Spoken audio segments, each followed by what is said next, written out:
नमस्कार, मैं हूं संदीप चौधरी। आप सभी को दशहरा की हार्दिक शुभकामनाएं। और आज सीधा सवाल में मैं बात करने वाला हूं हिंदू मुसलमान की। बचपन से ही हमें बताया जाता है, सिखाया जाता है, पढ़ाया जाता है, हिंदू मुस्लिम भाई भाई। लेकिन आज एक खाई, बड़ी खाई हिंदू और मुसलमानों के बीच साफ दिखाई दे रही है। ये 21वीं सदी के विश्व गुरु बनने की राह पर चलते भारत की एक कड़वी हकीकत है। तो आज विजयदशमी के दिन मैं हिंदू मुसलमान की बात क्यों कर रहा हूं?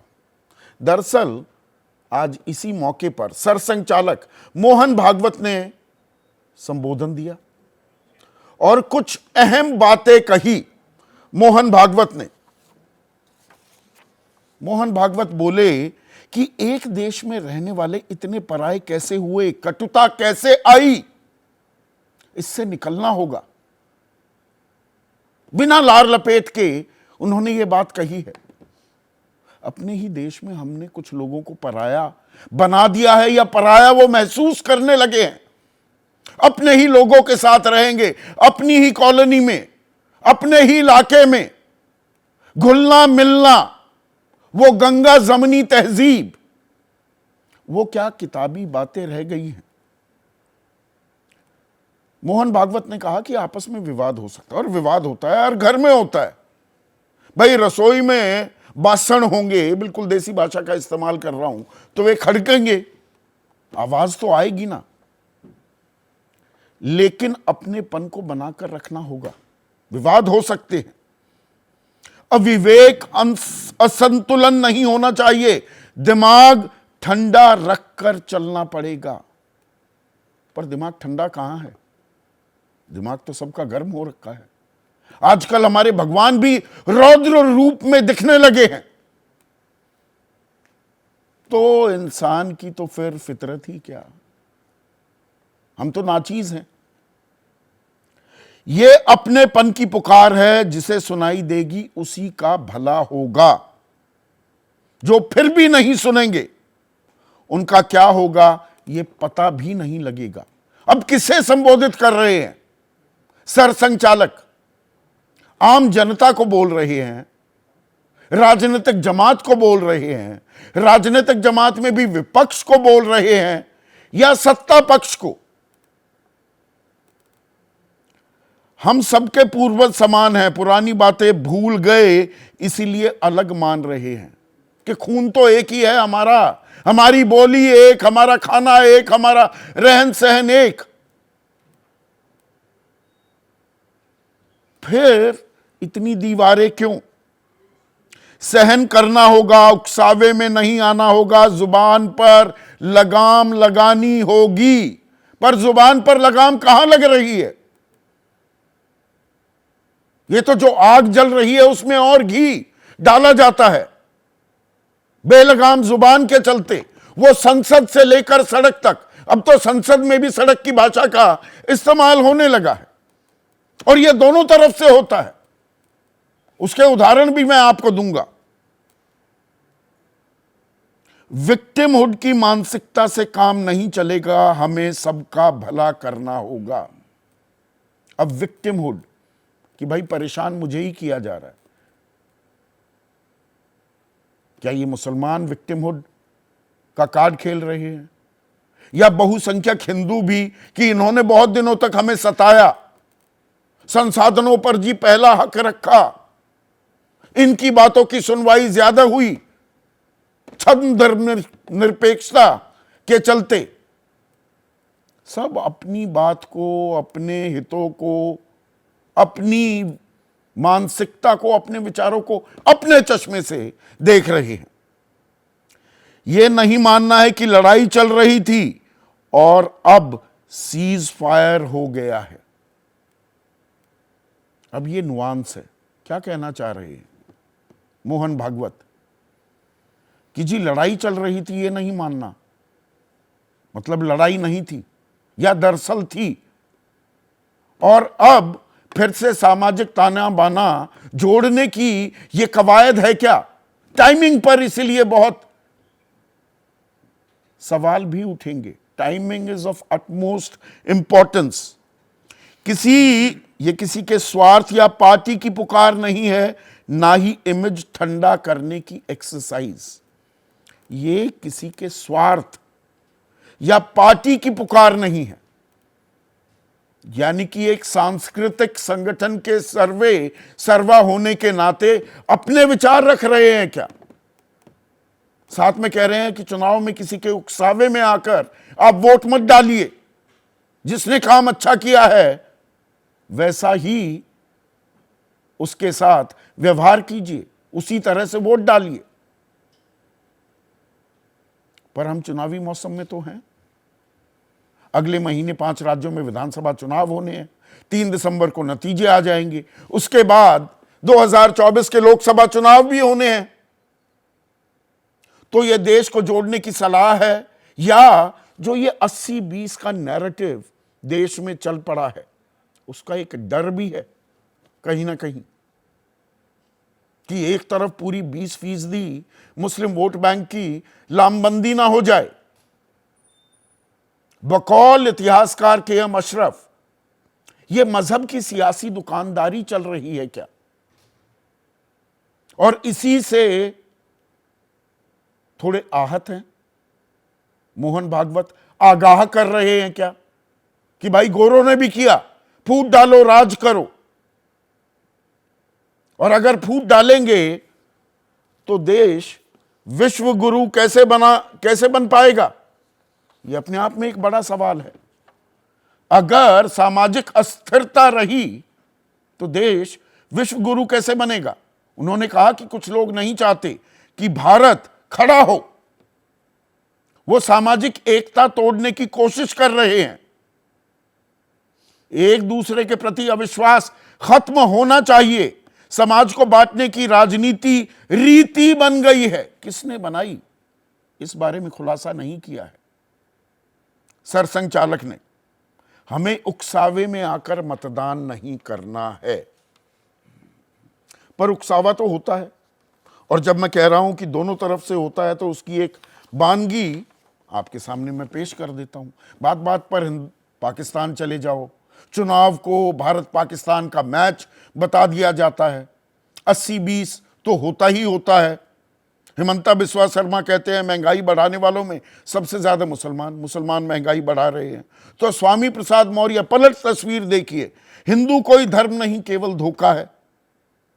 स्टालिन कह देते हैं सनातन धर्म मलेरिया, डेंगू, कोरोना की तरह है।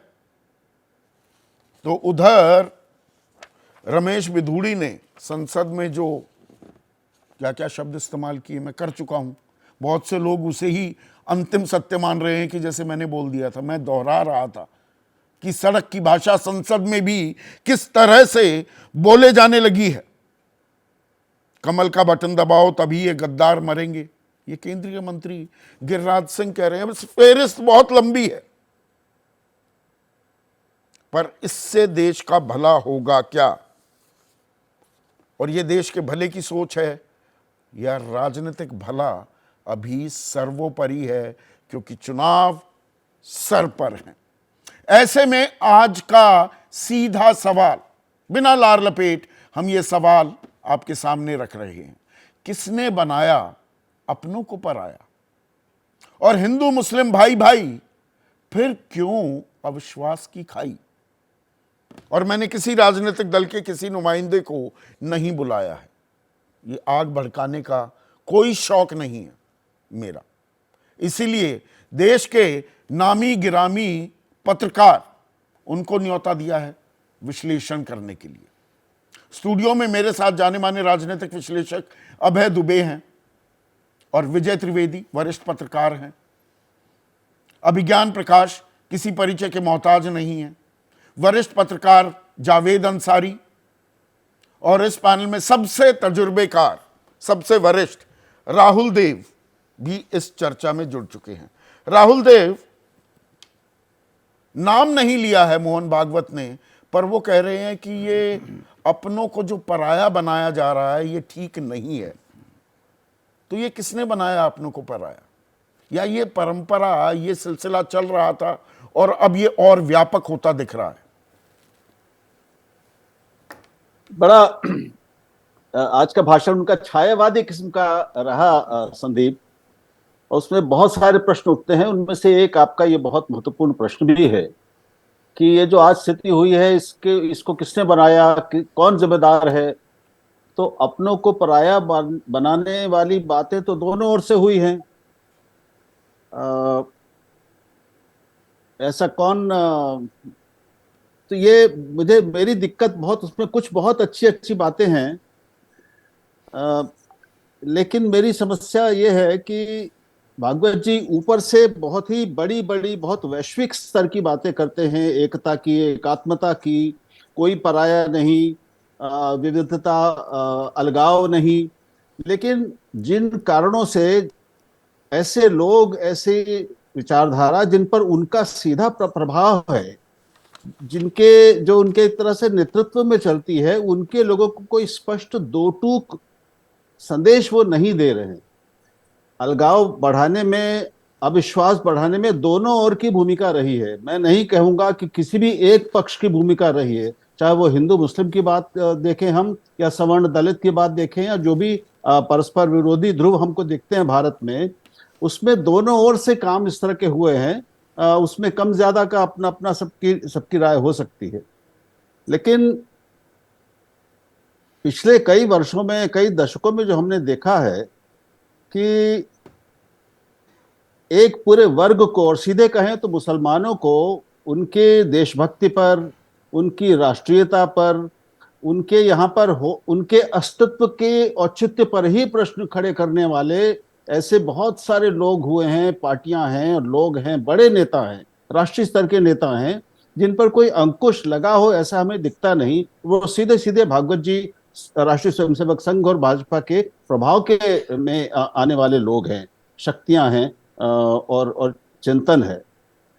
तो इधर से भी जो जो हुआ है, आखिर उसके लिए भी कोई एक स्पष्ट संदेश देना चाहिए उनको, ऐसा सबकी अपेक्षा रहती है। तो कई बातें वो इस तरह की कहते हैं कि समझना कठिन हो जाता है कि वो किसकी ओर इशारा कर रहे हैं। आज उन्होंने एक नई नई बात कही, और मैं समझता हूं कि अभय उस पर और विस्तार से बात करेंगे। कल्चरल मार्क्सिज्म, ये उन्होंने इसको एक एक अलग विचारधारा बताया, एक षड्यंत्र के रूप में निरूपित किया। 1920 और से तो भूल ही गए लोग उसके बारे में। और यहाँ 1920, हाँ, अब वो जर्मनी में एक फ्रैंकफर्ट स्कूल था, राजनीतिक विचारधारा का एक पूरा दार्शनिक राजनीतिक विचारधारा था, वहां से शुरू हुआ। और ये जो आजकल जो चल रही है चर्चा, ये पिछले 2-3 दशक से ब्रिटेन में और पश्चिम में इसका इस्तेमाल होने लगा, कल्चरल मार्क्सिज्म का। इसकी अवधारणा क्या है, उसका निशाना किस पर है, उसको कौन लोग बढ़ा रहे हैं, इस पर मैं समझता हूँ अगर वो खुद थोड़ा सा अध्ययन करते तो शायद वो ये सब ना कहते। वोकिज्म, अब पश्चिम में इस शब्द को, इसके पीछे जो जो विचारधारा और जो शक्तियां, जो लोग हैं, उन्हें, उनके लिए जो शब्दों का इस्तेमाल किया जा रहा है एक एक उच्चतर विमर्श में, वो है जैसे हम व्हाइट सुप्रीमेसिस्ट कहते हैं, अल्ट्रा राइट, ऑल्ट राइट, राजनीतिक और धार्मिक पुनरुत्थानवाद को बढ़ाने वाले विचारक और विचारधाराएं, संगठन, इनके द्वारा ये एक कॉन्स्पिरेसी थ्योरी फ्लोट की गई है। नहीं, हम थोड़ा विषयांतर हो रहे हैं राहुल, मैं बीच में थोड़ा इंटरवीन कर रहा हूं। पर जब मोहन भागवत ये कहते हैं अविवेक, असंतुलन, ये नहीं होना चाहिए, दिमाग ठंडा रखना चाहिए, कह किसे रहे हैं? मूल सवाल ये है। मैं नहीं समझ पा रहा हूं कि वो किसको कह रहे हैं, क्योंकि ये इतनी अमूर्त बातें हैं जो सब पर लागू हो सकती हैं। ऐसा कौन है जो कह दे कि मैंने कभी, या मेरी ओर से कभी अविवेक नहीं हुआ? तो ये उनका लक्ष्य क्या है, किसको लक्ष्य कर रहे हैं, वो संदेश उन तक स्पष्ट पहुंचेगा कि नहीं, इनका हमें कोई जवाब इनसे नहीं मिलता, कोई समाधान ये नहीं मुश्किल मिलता। सवाल का जवाब आपके पास है। नहीं, राहुल जी ने बहुत बेहतर तरीके से इस बात को समझाया। उससे आगे मैं बढ़ाने की बात करता हूँ। एक तो ये कहना चाहिए कि जो सरसंघचालक हैं मोहन भागवत, जो पिछले 4 साल से लगातार कोशिश कर रहे हैं, 2018 की व्याख्यानमाला से एक नया ट्रैक उन्होंने शुरू किया मुसलमानों को लेकर और ये सब, तो उसे मैं एक करेजियस, अब तक के सबसे करेजियस आरएसएस चीफ के तौर पर देखता हूँ। ये 2018 में उन्होंने कहा था, जिस दिन हम कहेंगे कि हमें मुसलमान नहीं चाहिए, उस दिन हिंदुत्व नहीं रहेगा। हिंदुत्व तब से बिना ये सिलसिला मुसलमानों शुरू का हुआ। अधूरा, हाँ। बिना मुसलमानों के हिंदुत्व अधूरा है। तो मैं करेजियस आरएसएस चीफ के तौर पर उनको देखता हूँ।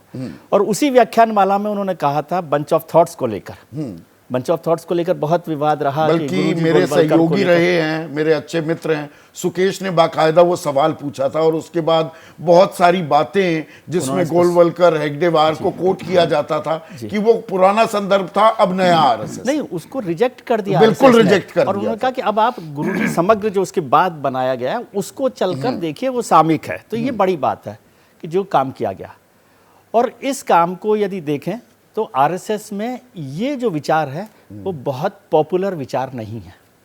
इसको स्वीकार करने वाले लोग कम लोग हैं।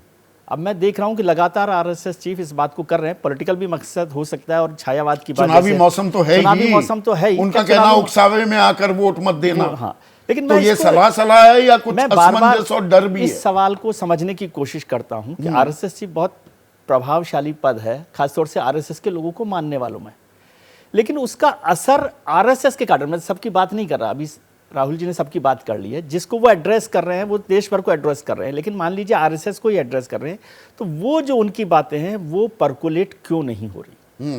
क्यों 5 साल में आरएसएस का स्वयंसेवक इस बात को स्वीकार करने के लिए ईमानदारी से तैयार नहीं है? क्या आपको लगता भाई है कि आम RSS आदमी में को ये कह रहे हैं दिमाग ठंडा रखिए, अब तो हमारे देवी RSS देवता में- भी रौद्र रूप में पेश होने लगे। आरएसएस में क्या जो स्वयंसेवक है वो इस बात को स्वीकार कर पा रहा है? मुझे लगता है कि घुट्टी की परेशानी है।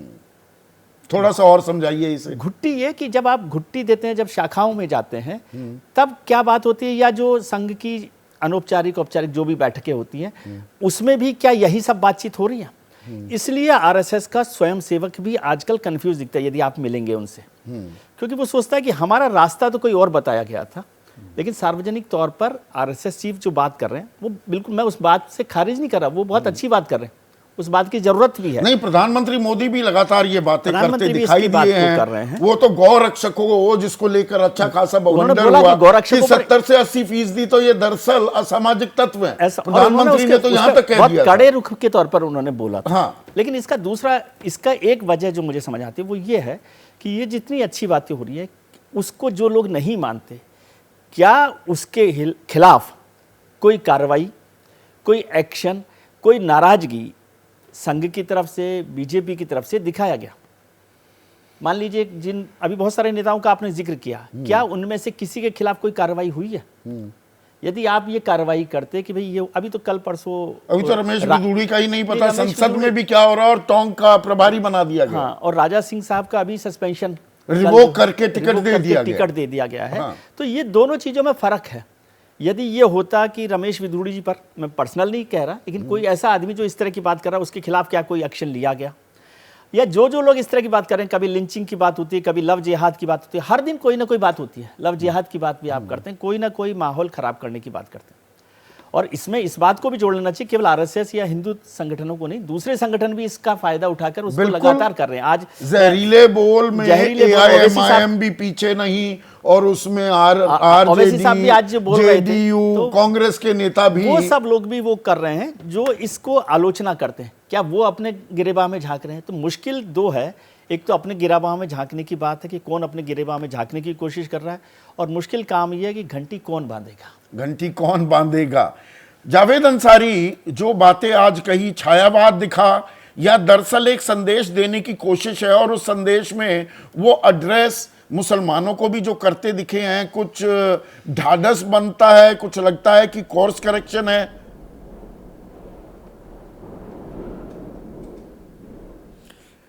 देखिए, इनकी बात पे अगर आप प्रेमा फेसी जाएं तो हमें इनको किसी को कोई आपत्ति नहीं होगी। ये तो हमारे आपकी दिल की बात कर रहे हैं, और ये आज इन्होंने पब्लिकली कहा है, प्राइवेटली भी मुझे आई एम अवेयर, ये जो एक ग्रुप मुस्लिम्स से मिलते हैं, उनके साथ जो आउटरीच होती है, उनके साथ जो बातचीत होती है, कुछ लोगों को इन्होंने नागपुर बुलाया था अपने आरएसएस हेडक्वार्टर्स में, उन्होंने 4-5 घंटे उनसे भी यही बातें की।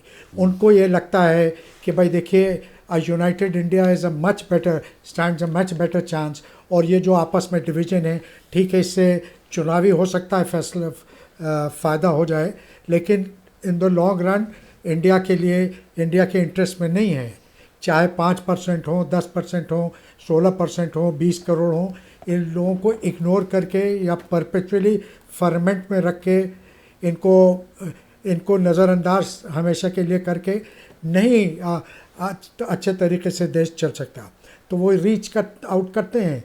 लेकिन जब आप असलियत, अब इस बयान से थोड़े सो को अगर आप अपने को डिस्टेंस करें, तो जो द्विवेदी जी कह रहे थे बिल्कुल सही बात है कि कथनी और करनी में बड़ा फ़र्क है। ये कहते तो हैं, मुझे लगता है कि with in the RSS is a minority view, ये एक अल्पसंख्यक हैं आरएसएस में या जो हिंदू परिवार में है, क्योंकि और लोग तो इस रोड पे नहीं चलते हैं, इन चीज़ों को प्रैक्टिकल तौर पे अपने रवैये में उतारते नहीं हैं। अब आप ये बताइए, वो जो ट्रेन में जो हादसा हुआ, प्रधानमंत्री भी बहुत बड़ी बड़ी बातें करते हैं, और अक्सर जब वो बातें करते हैं तो मैं भी ये सोचता हूँ कि देखो हमारे मुल्क का वज़ीर आज़म ये कह रहा है, इसको विश्वास करना चाहिए। कोई एरू गैरू नत्तू खेरू कह रहा है, उसकी बात पर नहीं ध्यान देना चाहिए। लेकिन जहाँ वज़ीर आज़म को, जहाँ प्रधानमंत्री को, प्रधान सेवक को जहाँ बोलना चाहिए, वो 4 लोग, क्योंकि एक धर्म थे, उनका यही कसूर था, इसलिए एक आरपीएफ का जवान उनको मार देता है, या ऐसे 2500 उदाहरण हैं। मुझे किसी ने भेजा, ये करीब 45 पेज का लिस्टेड है इंसिडेंट, उस पर प्रधानमंत्री हमारे क्यों नहीं बोलते? नहीं, पर इसका एक पहलू और भी है क्या? ज़्यादा बारिश हो जाती है, जावेद अंसारी, उदाहरण का तो एक सेकेंड मैं रोक रहा हूं आपको बीच में। इसका दूसरा पहलू भी एक, उसे नज़रअंदाज क्या करना चाहिए, जो मोहन भागवत ने कहा कि ये विक्टिमहुड की मानसिकता से काम नहीं चलेगा कि जी मुसलमान ही विक्टिम के तौर पर पेश करें अपने आप को। नहीं, ये विक्टिम, दूसरी कहानी भी है, भड़काऊ बयान दिए जाते हैं, हिंदू देवी देवताओं का अपमान किया जाता है, ना करने के बावजूद भी, ना कहने के बावजूद भी प्रोसेशंस निकाले जाते हैं। ऐसा नहीं है कि उन बातों को नजरअंदाज कर दिया जाए और विक्टिमहुड ही वो सर्वोपरि हो जाए। देखिए, इस वक्त सबसे बड़ा विक्टिम कौन मानता है अपने आप को? ये तो दुनिया में अजूबा हो गया ना कि जो 80% आबादी है वही विक्टिम अपने को करार देती है। पहली बार प्रधानमंत्री को हर चीज़ के खिलाफ बोलना चाहिए। हम कब कह रहे हैं? जब हम कह रहे हैं कि प्रधानमंत्री चुप्पी साधे रहते हैं, जब कोई इंसिडेंट होता है आप बोलिए। क्यों आप अलाउ करते हैं कि एक सिचुएशन बिल्कुल शबाब पे आ जाए? तब आप प्राइम मिनिस्टर को इंटरव्यू करना चाहिए। प्राइम मिनिस्टर जब आके गौ रक्षकों के बारे में कह सकते हैं, तो और चीज़ों के क्यों नहीं बारे में कह सकते? प्रधानमंत्री कहें, वो he is the tallest leader in the country, उनकी बात का सबसे ज़्यादा असर होता है। कह को तो देखें, एक बार भी तो अपनी चुप्पी खोल लेने भाई। अभी मैं उदाहरण देख रहा था, आपने बीच में मुझे रोक दिया। कहीं विदेश में बारिश ज़्यादा हो जाती है तो प्रधानमंत्री संवेदना व्यक्त करते हैं। मणिपुर के बारे में चुप्पी, ऐसे सारे इंसिडेंट्स होते रहते हैं चुप्पी। तो ऐसे एक बार प्रधानमंत्री सर, और दुनिया की बात छोड़ दीजिए, आरएसएस के जो सरसंघचालक हैं उन्हीं के स्वर से स्वर मिला के क्यों नहीं बोलते? एक बार उनकी ही बातों को डिक्टो करें, इंडोर्स करें, फिर देखिए ना आप क्या असर होता है। और चलिए नहीं बोलते तो कुछ आप प्यूनिटिव एक्शन लीजिए। आपका एक मुख्यमंत्री कहता है हमको मियाँ लोगों का वोट नहीं चाहिए, आपका एक मंत्री कुछ कहता है कि गोली मारो सालों को, वो फिर भी मंत्री बना रहता है। आप एक किसी को, एक दानिश अली को उसके धर्म पे उल्टी सीधी बातें करते हैं लोकसभा में, आपको टॉक का इंचार्ज बना दिया जाता है। ऐसे ऐसे लोगों को किसी के खिलाफ कोई, पर दूसरी तरफ से भी मौलानाओं की एक फौज है, तमाम ऐसे नेता हैं, वो हिंदुओं को भड़काने के बयान भी देते हैं, उनके खिलाफ भी कार्रवाई नहीं होती। मैं यही जानना चाह रहा हूं। देखिए, तो ये कार्रवाई कौन करेगा? कार्रवाई संदीप, एक मिनट मेरी बात तो सुनेंगे आप, मुझे बात कहने दीजिए। तो इसके खिलाफ किसने रोका है? आपके हाथ में किसने मेहंदी लगा दी? आप क्यों नहीं एक्शन लेते हैं? आप शायद इसलिए नहीं एक्शन लेते हैं कि ये लोग बंद हो जाएंगे, तो फिर किसका हम उदाहरण देके लोगों को कंसोलिडेट करेंगे, किससे पोलराइज करेंगे? तो एक ये सूट करता है कि ऐसे लोग चले रहे हैं। आप क्यों नहीं एक्शन लेते हैं? आपको किसने रोका है? आप एक्शन लीजिए, दोनों तरफ लीजिए। फ़र्क यह है कि जहाँ एक्शन लिया जा रहा है वहाँ बुलडोजर एक ही भी लोगों पे घर पे चल रहा है। आप लीजिए, जो भी गलती करता है, चाहे हिंदू हो, क्रिश्चियन हो, मुसलमान हो, सिख हो, आप लीजिए, आप 4 बार ले लीजिए एक्सप्रेशन में, 5 बार किसी माइकल लाल की हिम्मत नहीं होगी। तो लेकिन अगर आप मतलब मुद्दे यहाँ को पर ऐसे एक नजरिए से इवन देखेंगे हैंड तो होना दिक्कत उसी को होती है। इवन हैंड होना चाहिए लॉ का। अभिज्ञान पर ये चुनावी मौसम है, चुनावी देखिए विजयदशमी तो हर साल आती है, वो हर साल संबोधन करते हैं सरसंघ चालक, पर ये चुनावी मौसम में ये बयान, इसके मायने आप किस तरह से आंकते हैं?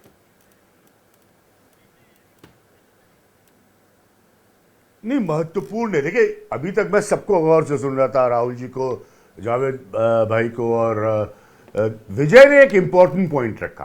ठीक है, पहले तो एकदम बिल्कुल मैं इसको क्लियर कर दूं कि ये दोहरी जबान बोलने की सियासत में, और खास तौर पर राइट विंग की सियासत करने वालों की बहुत पुरानी परंपरा है।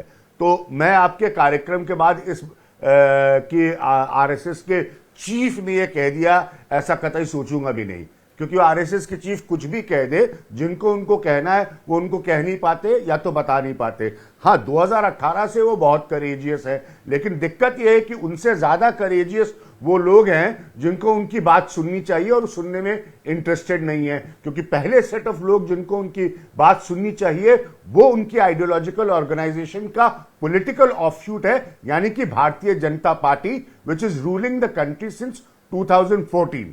तो मैं बहुत क्लियर बातें रखूंगा। तो वो मुझे ना उनके छायावाद में इंटरेस्ट है, ना किसी और वाद में इंटरेस्ट है। मैं सिर्फ ये जानना चाहता हूं कि संघ के बगैर बीजेपी नहीं, ठीक है, और ये उतनी ही पॉलिटिकली इन्वॉल्व होती है आरएसएस जितनी कि भारतीय जनता पार्टी है, ये उसकी बैकबोन है। तो सबसे पहले जो ये अच्छी बातें कर रहे हैं, कम से कम इनको साथ में ये भी तो कहना चाहिए कि हाँ, हम आपके दिल की बात कर रहे हैं, हाँ हम अच्छी बात कर रहे हैं, हाँ हम देश की एकता की बात कर रहे हैं। सामने से लोग भी भड़काऊ भाषण देते हैं, लेकिन मैं क्या करूं, मेरी तो बात कोई सुनता नहीं है, मेरी तो बात कोई मानने को तैयार नहीं है। अब ये कोई कौन है? ये कोई तो देश के बहुमत की सरकार है, जिसमें जितने लोग उच्च पदों पर बैठे हैं वो बड़े गर्व से बताते हैं, और सच्चाई है उनके राजनीतिक जीवन की कि वो प्रचारक रहे हैं। पर एक राइट? सार्वजनिक मंच तो से आप सरसंघ अगर चालक उनको का नहीं ये address कर बोलना, पा रहे हैं, देखिए ये तो इतिहास में दर्ज हो जाती है ना लाइनें। इन बातों को इग्नोर क्या किया जा सकता है या किया जा रहा है कि सरसंघ चालक ये बात कह रहे हैं, बिना लार लपेट वो सीधे सीधे ये बात कह रहे हैं कि भाई अपनों को पराया मत बनाइए। हाँ, मैं इसीलिए कह रहा हूं, मैंने राहुल जी को भी सुना, अभय को सुना, विजय ने बहुत इंपॉर्टेंट पॉइंट रखा, जावेद साहब भी सही कह रहे हैं कि आपके हाथ में मेहंदी लगी है क्या? अगर सामने के लोग भड़का रहे हैं या सामने के लोग इस तरह की स्थिति पैदा कर रहे हैं तो आप एक्शन लीजिए। बिल्कुल, मेरा तो बल्कि कंटेंशन यही है, मेरी दलील यही है कि बिल्कुल सीरियसली लेना चाहिए, और बिल्कुल सीरियसली लेके फिर कल सुबह एक्शन करके दिखाए उन लोगों पर जो डॉक्यूमेंटेड है इस तरह की जबान बोलने के लिए, उन लोगों पर जिन्होंने संसद की गरिमा गिरा दी, उन लोगों पर जिनकी पब्लिक मीटिंग में लैंग्वेज जो है वो टेलीविजन कैमरास पे डॉक्यूमेंटेड है। तो फिर एक्शन लेके दिखाए। क्लेंजिंग तो 1 सेकंड में शुरू हो जाएगी, भाषण देने से कुछ नहीं होता, वॉक द टॉक, कोई दिक्कत नहीं है। और सामने के जो लोग अगर इस तरह की बयानबाजी करते हैं, आप उसको भी करिए, क्योंकि आपने बातें बहुत अच्छी करी है, बहुत आदर्शवादी करी है। बिल्कुल विजय का पॉइंट, बड़ा अच्छा पॉइंट विजय ने रखा है। मैं भी 2018 से नोटिस कर रहा हूं कि एक अलग लीग में आकर जो है वो भाषण देते हैं मोहन भागवत। कुछ बातें लॉजिकली बहुत अच्छी कहते हैं, अगर हिंदुस्तान के भविष्य के नैतिक दबाव नहीं बनेगा। लेकिन मेरा पॉइंट ये है एक मॉरल फोर्स होती है, सरसंघ चालक जो बोल रहे हैं that carries a moral force also. कुछ नैतिक दबाव बनता दिखेगा अगर बन जाए, ये पॉइंट वैलिड है।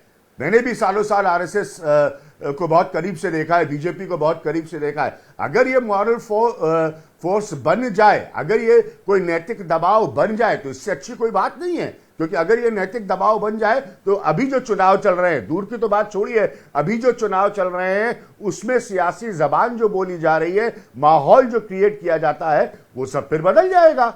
अगर इसी को इन स्पिरिट, जो आज मोहन भागवत ने कहा है, अगर इसी को इन स्पिरिट कल से इंप्लीमेंट कर दिया जाए तो बिल्कुल माहौल बदलेगा।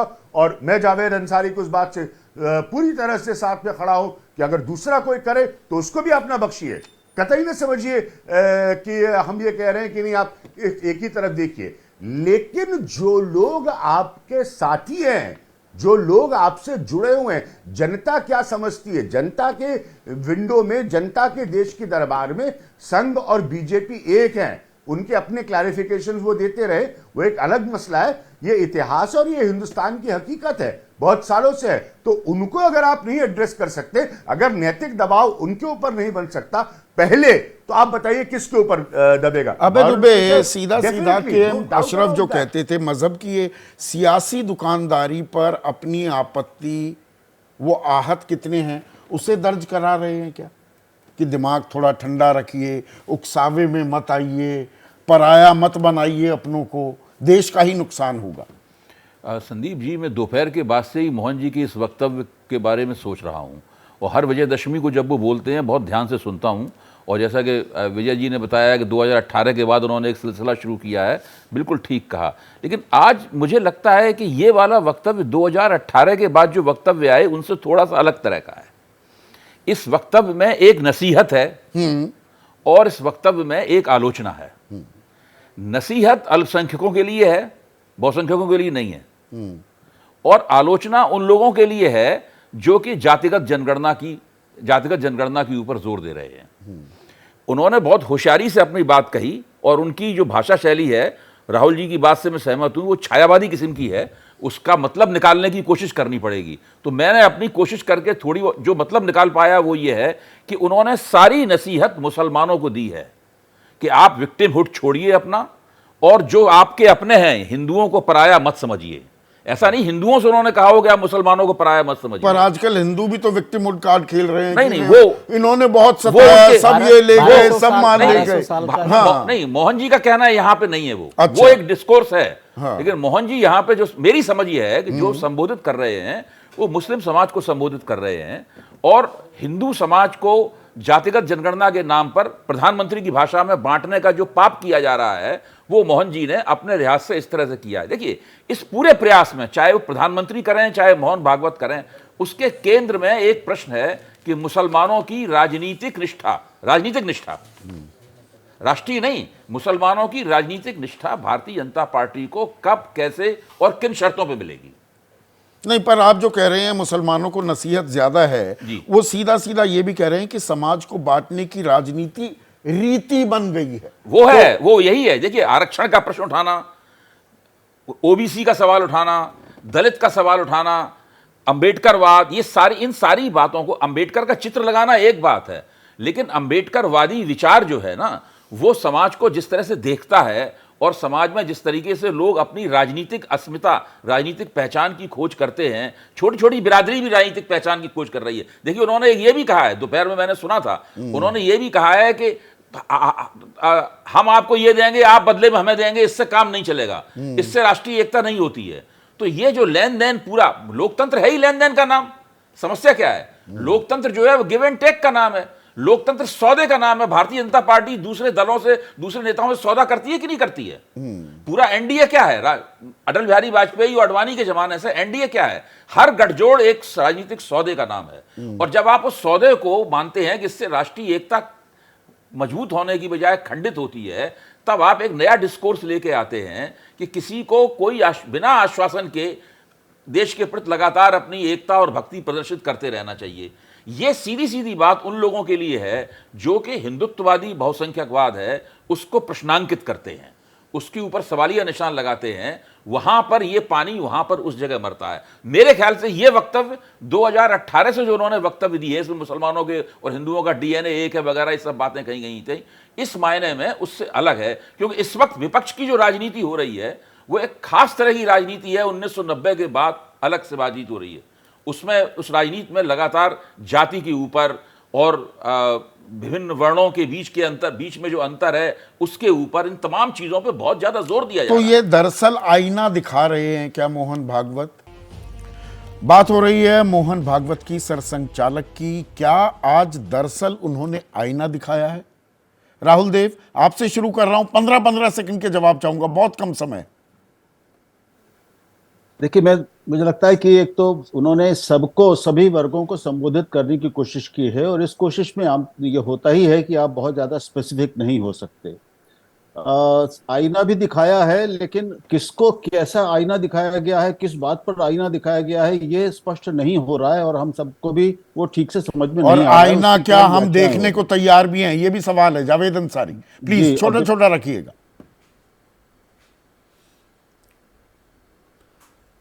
आईना हम देखने को तैयार हरगिज़ नहीं है, और ये किसी एक वर्ग विशेष पे नहीं है, ये सब पे है। हम देखने को तैयार नहीं है, और मेरा ये मानना है, बात तो इन्होंने अच्छी कही, लेकिन इसको हजम करने वाले कम लोग हैं। आज के दौर में बहुत कम लोग हैं। अभिज्ञान अफसोस की बात है। जी।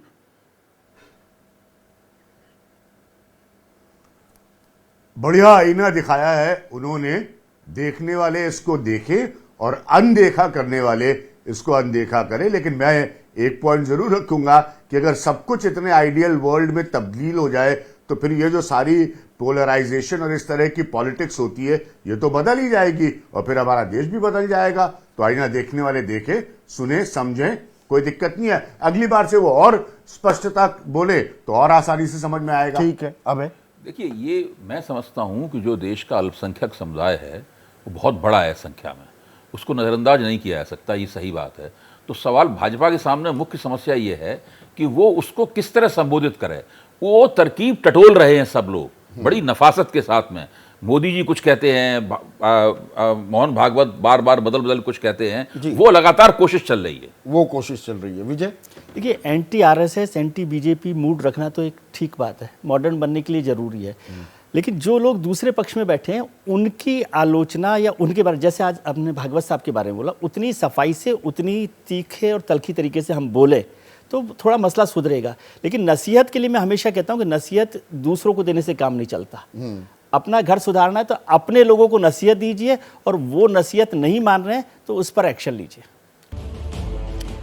मोहन भागवत के बयान पर आम जनता की, जनता जनार्दन की राय क्या है? आलोक दास हैं, दिल्ली वासी हैं, वो कहते हैं राजनीति हिंदू मुस्लिम के बीच खाई बढ़ा रही है, मजहब की सियासी दुकानदारी है ये। और मुकेश कुमार सिन्हा हैं अयोध्या उत्तर प्रदेश से, वो कह रहे हैं भागवत जी की बातें सही हैं लेकिन बीजेपी नेता मानने को तैयार नहीं, और यही बात विजय त्रिवेदी भी कह रहे थे। संतोष झा बिहार से हैं, सहरसा से, मुसलमानों को पीड़ितवाद से बाहर निकलना होगा, विक्टिम कार्ड लगातार वो नहीं चल पाएगा।